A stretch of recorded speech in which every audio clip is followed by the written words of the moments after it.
बहुत बहुत धन्यवाद आपके प्यार के लिए। और मैं भाई साहब को माइक दूं, 2 मिनट में जानना चाहेंगे इस टूर्नामेंट की कहानी हिंदी की जुबानी, आपका रीजन, विजन और मिशन, और आपके दिल में भाई साहब इस समाज के इन बच्चों के लिए कहां से ये प्रेरणा मिली आपको कि आपने इतना बड़ा कदम उठाया और हर साल आप 3-4 टूर्नामेंट करवा देते हैं।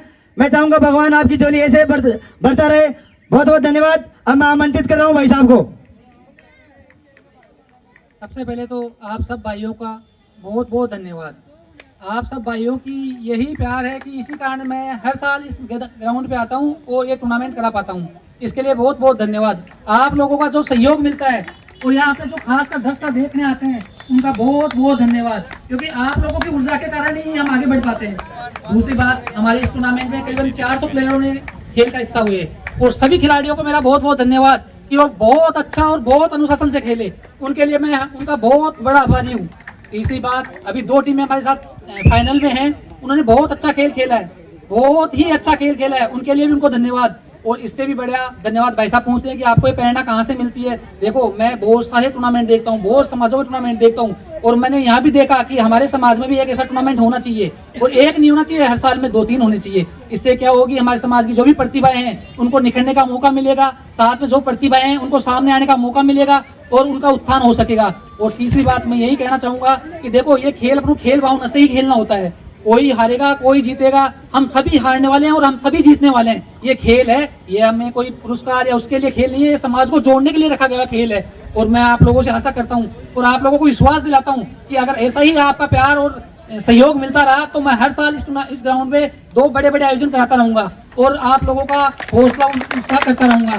बहुत बहुत धन्यवाद आप लोगों का, और आप लोगों का ये प्यार के लिए बहुत बहुत धन्यवाद। दूसरी बात, भाई साहब अनंतपुरा सर्व ब्राह्मण समाज ने जो ये प्यार दिखाया है उनका बहुत तहे दिल से स्वागत है। बहुत बहुत धन्यवाद उनका। उन भाइयों का प्यार, और खासकर जिस इलाके में आपको टूर्नामेंट कराओगे वहाँ का सहयोग आपको ऐसा मिलता रहेगा तो मैं ही नहीं, कोई भी आयोजक करता उनका बार बार धन्यवाद देगा और दोबारा से वहाँ पे टूर्नामेंट कराने के लिए बिल्कुल तैयार रहेगा। तो इनका बहुत बहुत धन्यवाद। और मेरे पास इन लोगों के लिए शब्द नहीं है, क्योंकि मेरे को तो अभी तक शाम तक ही पता नहीं था कि भाई साहब का क्या आयोजन है। इसलिए उनका बहुत बहुत धन्यवाद और मेरा हाथ जोड़कर धन्यवाद।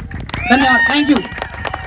और खेल को आयोजन हो रही है जो बढ़िया स्तर मारे आपने जो संयोजक थे राकेश जी बागड़ा पे करवाया थे, तो उनके लिए 2 शब्द।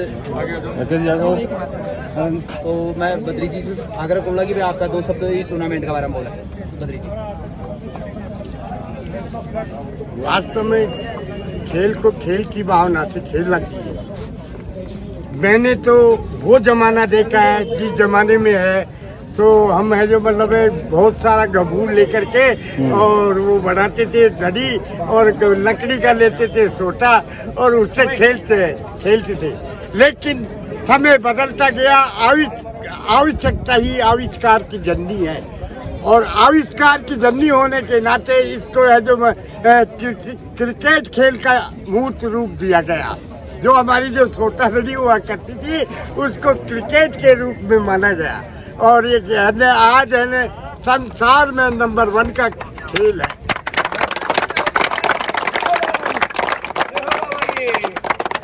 और मैं तो ये कहूँ आपको कि मतलब ये जो खिलाड़ी है किसके ललाट और किसके भाग्य में लिखा है। आने वाले समय में जिस प्रकार से राज्यवर्धन खेल जगत से निकल करके कृष्ण पूनिया खेल जगत से निकल करके, अशोक चांदना खेल जगत से निकल करके आज ऊंचे पदों पे और मंत्री और विधायक और केंद्र तक पहुंचे हैं, तो कोई इनके तकदीर और इनके भाग्य में लिखा है। समय और वक्त आएगा तो इनमें से भी कोई एमएलए बनेगा, कोई मंत्री बनेगा। आने वाले समय में ये जयपुरा का नाम है जो मतलब चौबू नहीं, जयपुर नहीं, राजस्थान नहीं और हिंदुस्तान में परचम लहराएंगे। मेरी आज ये कही हुई बात को याद रखना बेटाओ। आने वाले समय में आप याद करोगे कि एक बूढ़ा बाबा आया था और हमारे लिए कह के गया था कि आप में से कोई विधायक बनेगा, मंत्री बनेगा, समय और वक्त का इंतजार करिएगा। हो सकता है आईजी भी बने, डीजी भी बने, कलेक्टर भी बने, ऊंचे पदों पे पहुंचोगे और खेल जगत से निकल करके आपने जयपुरा नहीं, चौमू ब्लॉक नहीं, और जिला जयपुर नहीं, राजस्थान नहीं, और हिंदुस्तान में नंबर 1 पे है। राजस्थान पत्रिका दैनिक भास्कर, राजस्थान पत्रिका दैनिक भास्कर और दैनिक नवज्योति के ऊपर के पन्नों में आएगा कि देखो जयपुरा से निकल करके आज ये लड़के हैं जो हिंदुस्तान में अपना परचम लहरा रहे हैं। इन्हीं शब्दों के साथ